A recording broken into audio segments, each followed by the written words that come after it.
Hey, it's Craig. I just wanted to let you know that you can listen to Canadian History X early and ad-free on Amazon Music, included with Prime. Hey everyone, Craig Baird here. Before I begin today's story, I want to take a moment to ask you to check me out on Patreon. There are several tiers with great benefits, including ad-free episodes delivered early to patrons. You can also donate directly to the show at www.canadaehx.com through Buy Me a Coffee or through e-transfer at crwbaird@gmail.com. Donations help keep the show going. I've also released my first history book, Canada's Main Street, the epic story of the Trans-Canada Highway. You can find it in most bookstores in Canada and through online retailers. You can find the links for Patreon, donating, and my book in my show notes. Okay, let's get to the show. From jet black to a view of the International Space Station, there's no stage, no dramatic lighting. The backdrop is the blue-colored jewel of the planet we call home. Inside, a man floats weightlessly in the cramped module lit only by the pale, diffuse glow of instrument panels and the vast curve of Earth drifting silently outside the window. He's cradling an acoustic guitar and is humming, and then begins to sing. From the opening lines, his delivery is calm and grounded, stripped of the theatrical tension that David Bowie gave the original. Ground control to Major Tom. Where Bowie's version feels increasingly unmoored and existentially lost, this version carries the steady composure of someone who is, quite literally, living the experience. The lyrics are subtle but significantly altered over the next 5 minutes as he sings while orbiting our planet. The video and the man have become so famous, you probably already know who I'm talking about. I'm Craig Baird and this is Canadian History X. Today we're heading into orbit as we speak to Canada's most famous astronaut. This is Chris Hadfield. 1959 was an important year for humanity's exploration of the cosmos. On January 4th of that year, Luna 1 zoomed over the moon in a flyby from a height of 6,000 kilometers. 9 months later, on September 14th, Luna 2 became the first spacecraft to land on the moon when it touched down in Mare Imbrium, also known as the Sea of Showers. It is the name of a huge crater on the moon caused by a meteor hitting its surface some 3.8 billion years ago. 3 weeks after Luna 2 came Luna 3's first circumlunar flight, and returned with the first images of the far side of the moon. Meanwhile, on Earth, Chris Hadfield was just a few weeks old, having been born in Sarnia, Ontario on August 29th. His father, Roger, was a pilot with Air Canada and had his own aerobatic plane, so flying was the family business and would continue to be so as Chris, along with his brothers David and Philip, all attended Air Cadets. David and Philip followed in their father's footsteps and became airline pilots, but Chris had set his sights a little further away. He wanted to go to space. Now, by now, the Soviet Union and the United States are all locked into the space race as they competed to put a human on the surface of the moon. Even Canada got involved with Alouette 1, the first satellite constructed by a country other than the Soviets or Americans. It launched in 1962 on a 10-year mission to study the ionosphere. It's still up there, by the way, and will be for another 900 years or so. Chris Hadfield had just turned 7 years old when his interest for space reached a whole new level, because seeing the space race on the news was one thing, but now man was boldly going where no one had gone before. On September 8, 1966, the Starship Enterprise departed on its maiden voyage to explore strange new worlds as it sought out new life and new civilizations. At the helm was Captain James T. Kirk, played by Canadian William Shatner. The ship's crew included First Officer and Science Officer Spock, played by Leonard Nimoy, Chief Medical Officer Leonard H. Bones McCoy, played by DeForest Kelley, and Engineer Montgomery Scotty Scott, played by fellow Canadian James Doohan, and Communication Officer Nieta Uhura, played by Nichelle Nichols. Report to me as soon as you have anything. Captain, look at screen number 2. Maximum duration, 10 seconds. Repeat, 10 seconds. The revolutionary science fiction TV series created by Gene Roddenberry showed a future where humans had overcome their differences and now explored the galaxy in the name of science rather than conquest. Every week I'd be waiting for the adventures of Captain Kirk and the crew. And so a lot of it, and also it was the news in the 60s, late 60s, with the space race and the Soviets and then the Americans and the Mercury and the Gemini program and all of that, and the race to the moon. And so all of that was in the back of my mind. But it was truly a moment in time, a conscious decision on for me, it was nighttime when Neil and Buzz walked on the moon on July the 20th, 1969, that it coalesced all of those juvenile thoughts into an actual plan. And that was, if those two people can do that, then maybe so could I. And so I made a conscious decision just before I turned 10 that I would turn myself into an astronaut. Chris had been one of over 500 million people who watched as Neil Armstrong took the first step, declaring it a giant leap for mankind on July 20th, 1969, as NASA's Apollo 11 landed on the moon. Americans Neil Armstrong and Buzz Aldrin landed the Eagle module in the Sea of Tranquility, while Michael Collins orbited above them, and then they returned to Earth with 47 pounds of lunar material. The space race was fought by the Soviets and the Americans, and there were no Canadian astronauts, and wouldn't be for another 15 years. But that didn't stop Chris from dreaming. I recognized right from the beginning that it was impossible to be a Canadian astronaut. It didn't exist. We didn't have a space agency. We didn't have rockets. We didn't have any Canadian astronauts. But I knew that the only thing I could really count on was that things were going to change. But I sure couldn't ever count on being an astronaut. But the only real method that I had was to change who I was, to give myself a whole different and new set of traits and skills so that I might optimize my chances if fate aligned in my favor and Canada did the things that would allow Canadians to become astronauts. After graduating high school, Chris joined the Canadian Armed Forces. His career plan would be made up of short-term decisions towards a long-term goal: space. Which meant after 2 years at the Royal Roads Military College, located in the very scenic Haitley Park near Victoria, British Columbia, he travelled across the country to the Royal Military College of Canada in Kingston, Ontario. During his time, Chris became the top graduate from basic jet training at CFB Moose Jaw in Saskatchewan.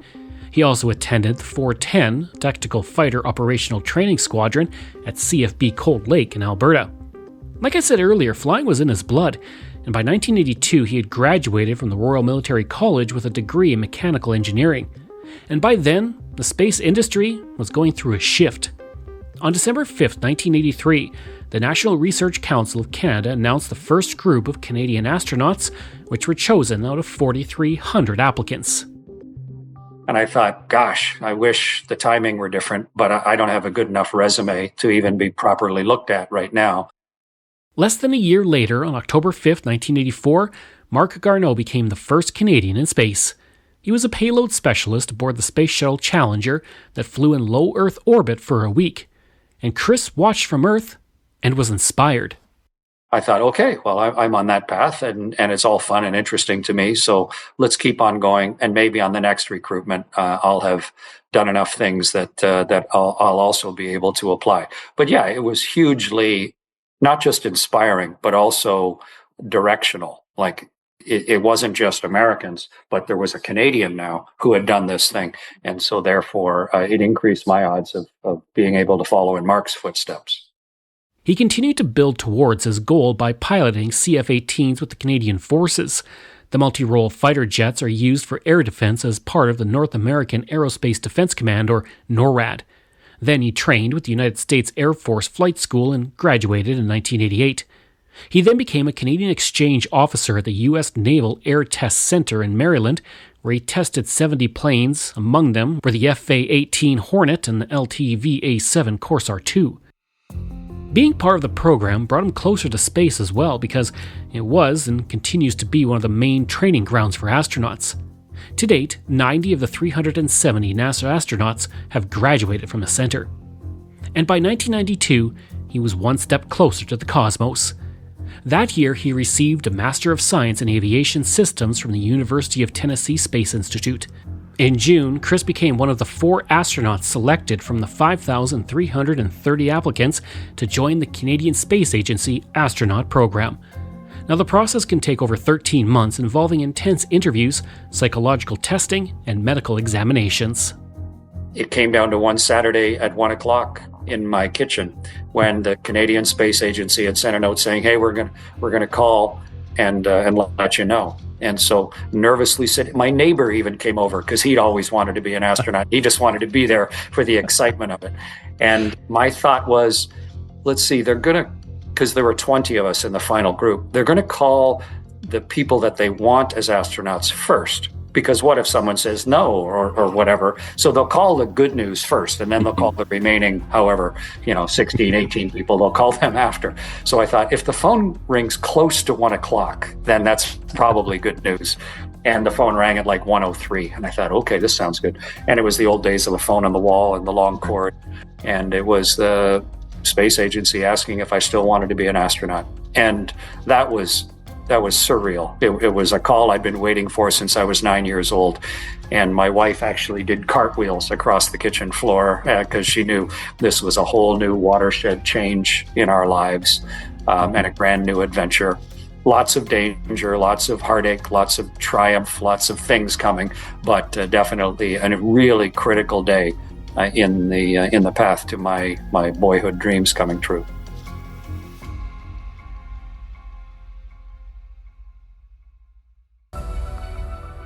Chris Hadfield had managed to achieve something major.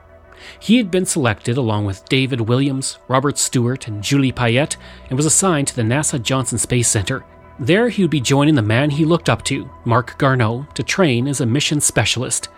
To be a mission specialist, an astronaut must go through extensive training and have an incredibly broad range of skills because they're responsible for operating onboard systems, performing spacewalks, and maintaining equipment and conducting scientific experiments. Chris's dream that had been almost 30 years in the making became a reality on November 12, 1995. He was aboard the Space Shuttle Atlantis as it lifted off from the Kennedy Space Center Launch Pad 39A on the 4th mission of the U.S.-Russian Shuttle Mir program and the second docking of the Space Shuttle with Mir. The shuttle would be delivering a pair of solar arrays along with the Russian-built Mir docking module to allow docking with the station by the Space Shuttle without moving Mir's crystal module. Approximately 3 hours into the flight, Commander Ken Cameron and pilot Jim Halsell fired the orbiter's reaction control thrusters in the first of a series of rendezvous burns that refined Atlantis' path towards Mir. Shortly after the burn, Chris, who was the first Canadian mission specialist, activated the Russian-built docking module housed in the shuttle's payload bay, ready for the docking of the module with Atlantis' orbiter docking system on Flight Day 2. Chris would also be the primary Canadarm operator. The Canadarm was a remote-controlled mechanical arm that was incredibly versatile and useful on space shuttle missions. It could deploy and capture satellites, position astronauts, move cargo, and much more. It's a marvel of Canadian engineering that's even on the $5 banknote. First tested in orbit in 1981 on the Space Shuttle Columbia, it flew on 90 missions aboard 5 space shuttles. And the Canadarm, the Space Shuttle Canadarm, had already flown a few times, and it had already distinguished itself. It had released the Hubble telescope and then grabbed it and repaired it. It had, done a bunch of work. It had all kinds of complex work beyond what we thought its capability was. And it was just good timing and luck on my part that I ended up being Canada's first mission specialist, like a fully fledged crew member on the shuttle, not a sort of like a passenger scientist, which is a payload specialist, but a fully integrated space shuttle crew member, just like anybody else.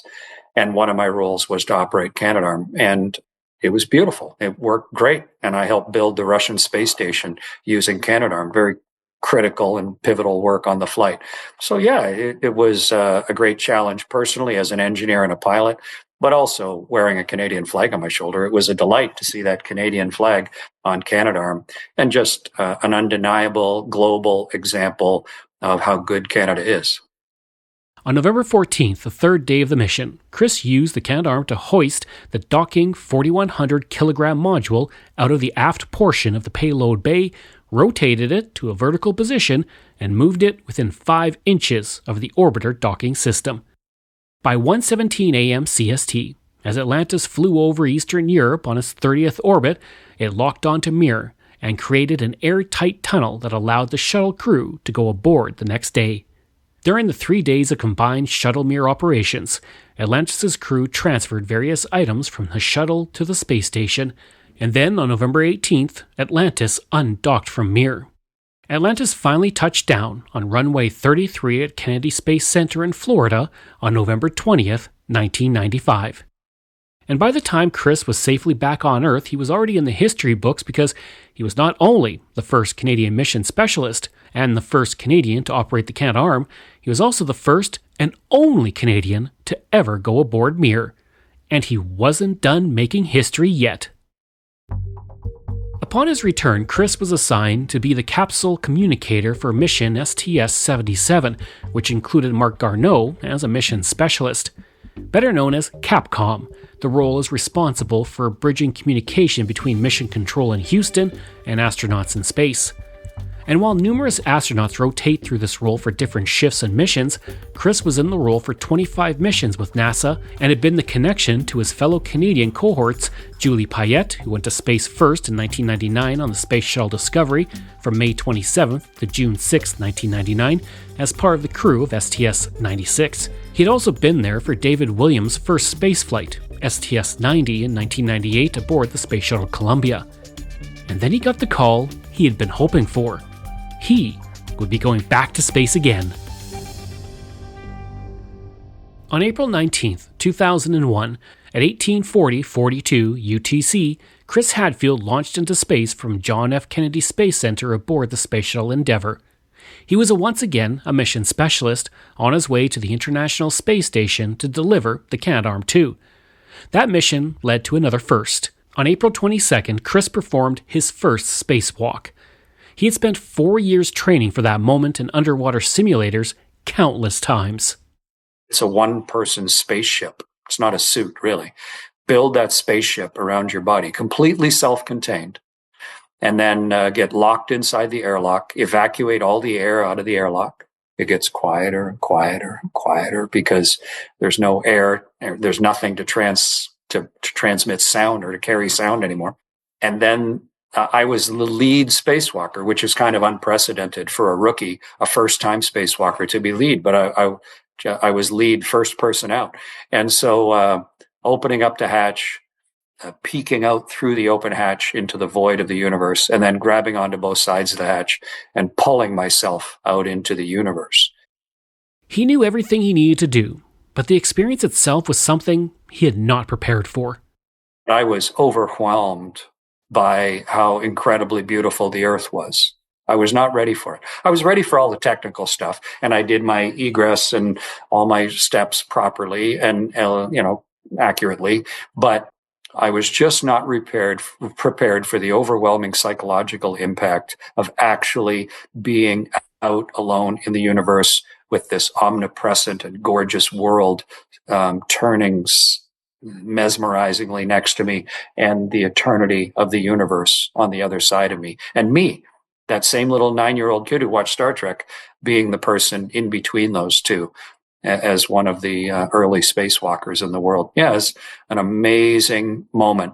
Very personal. My own little boy dreams coming true. In total, he spent 14 hours, 50 minutes on 2 spacewalks and orbited the Earth 10 times. But he experienced severe eye irritation due to the anti-fog solution used to polish his spacesuit visor, temporarily blinding him and forcing him to vent oxygen into space. Endeavour undocked from the station at 17:34 on April 29th to begin his trip home. The weather in Florida was bad for the planned May 1st landing time, so Endeavour landed in California at 16:10. After his return home, Chris was posted to Star City, Russia, where he became the director of operations for NASA at the Yuri Gagarin Cosmonaut Training Center, named after the first human in space. He was involved in coordinating all the ISS crew activities in Russia and overseeing training of crew and support staff. And during his time in Russia, Chris became qualified as a flight engineer on the Soyuz spacecraft. The Russian spacecraft was designed in the 1960s and holds the record for the longest operational human spaceflight program. It carries crew and supplies to the International Space Station. And once Chris became a qualified flight engineer, he was also certified to use the Russian spacesuit during spacewalks. After 2 years in Russia, Chris returned to North America in 2003 to serve as the chief of robotics at the NASA Astronaut office at the Johnson Space Center in Houston. Then the news came. In September 2010, NASA announced that Chris would be returning to space. He would be part of Expedition 35, and this is when Chris would make history again. The countdown operation started early on December 19, 2012, about 8 hours before planned launch time. The crew, which included Chris as Flight Engineer 1, enjoyed their final breakfast, then departed the Cosmonaut Hotel to head to Site 254.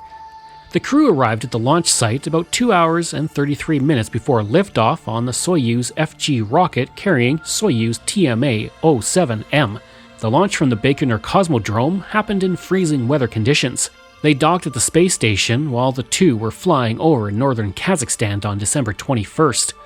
This would be home for Chris for the next 5 months, and during that time he wanted to inspire others, like the Apollo moon landings inspired him.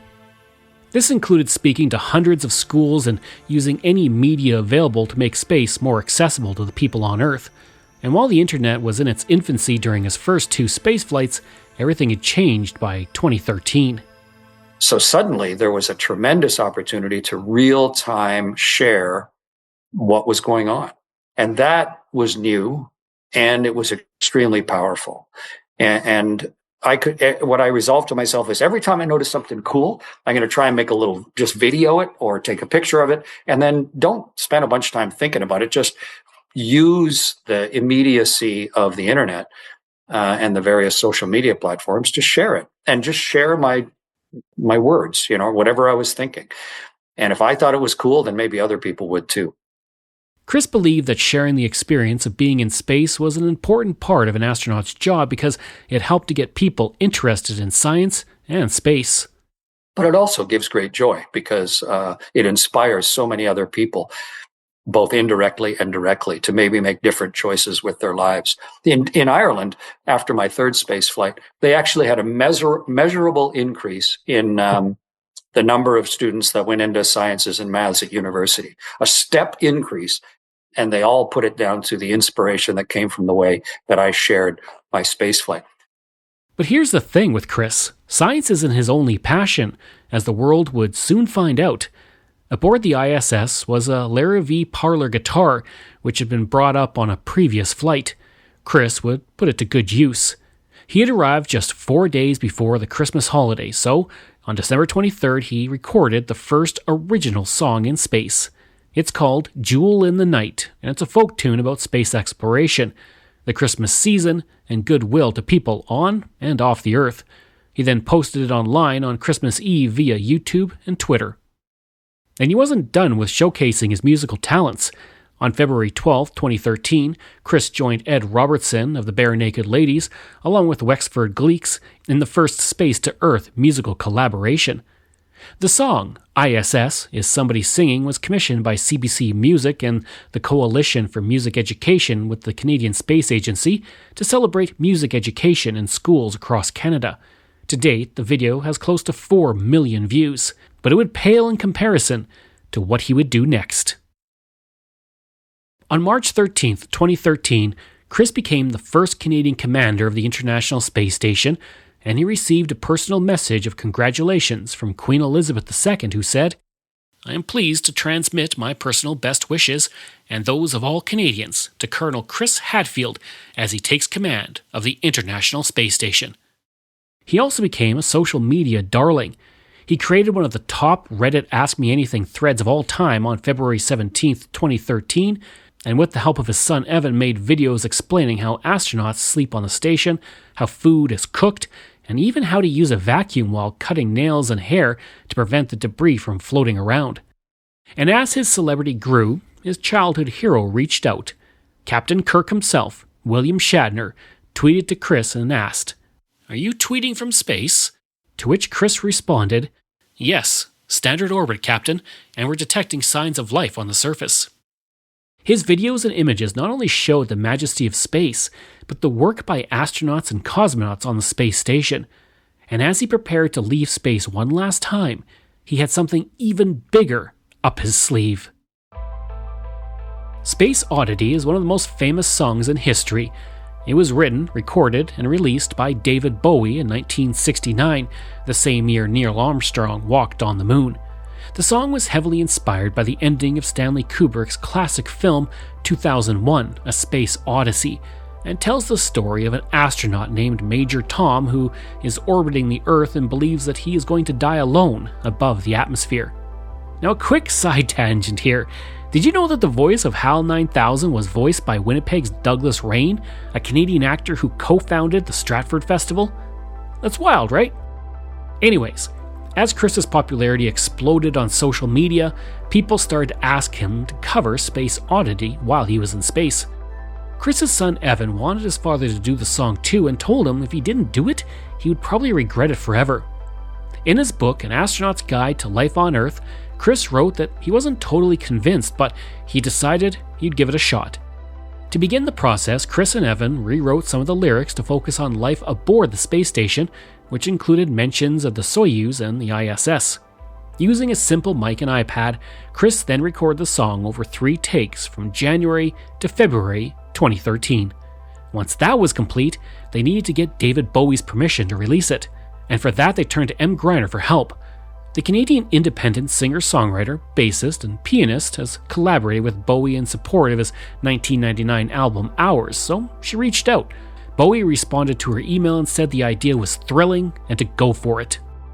Between late April and early May, Chris filmed himself floating through the station and performing the song using a camera mounted on a flexible arm. And down on Earth, staff at the Canadian Space Agency worked to review all the footage and get legal approval where needed. The video also sparked an interesting legal question over copyright. Who owns the rights when a song is recorded in space? In the end, it came down to an agreement among the partners of the International Space Station, including the United States, Russia, Japan, Europe, and Canada. With everything in order, Evan planned out the release. Meanwhile, a crisis was unfolding on the space station. On May 9th, 2013, mere days before Chris's departure, Russian cosmonaut Pavlov Vinogradov called him over to look out the window. In broken English, he told Chris about the sparks and fireworks outside. And at first, Chris thought he was saying he could see fireworks over Russia in honor of Victory Day, the celebration of Germany's surrender in the Second World War. But then he realized that the fireworks were coming from the station itself. Chris described what he saw out the window as fireflies. At first, he thought a meteorite had hit the station, and when he contacted Mission Control, they agreed. But then, 4 hours later, Mission Control told the ISS crew that they had an ammonia leak. Now, ammonia is used to cool the batteries on the station, and it's kind of the lifeblood of the entire space structure. Not only was it leaking, the rate of that leak was increasing. The next day, when the crew woke up, they received a message from Mission Control. The crew would need to do a spacewalk to pull out the pump controller box and determine what was causing the problem. On May 11th, 2013, American flight engineers Tom Marshburn and Christopher Cassidy performed the 5-hour unplanned spacewalk in which they located and replaced the pump module. Commander Chris Hadfield was now ready to go home. On May 12, 2013, he turned over command of the ISS, and just before he left the station, he dropped the first music video recorded in space. It accompanied a tweet on May 13th which read, "With deference to the genius of David Bowie, here's Space Oddity, recorded on station, a last glimpse of the world." David Bowie responded on Twitter, "Hello, Space Boy." Bowie later said it was possibly the most poignant version he had ever heard, and the video immediately went viral and to date has 55 million views on YouTube. And by the time he landed on May 14th, Chris Hadfield was a bona fide celebrity.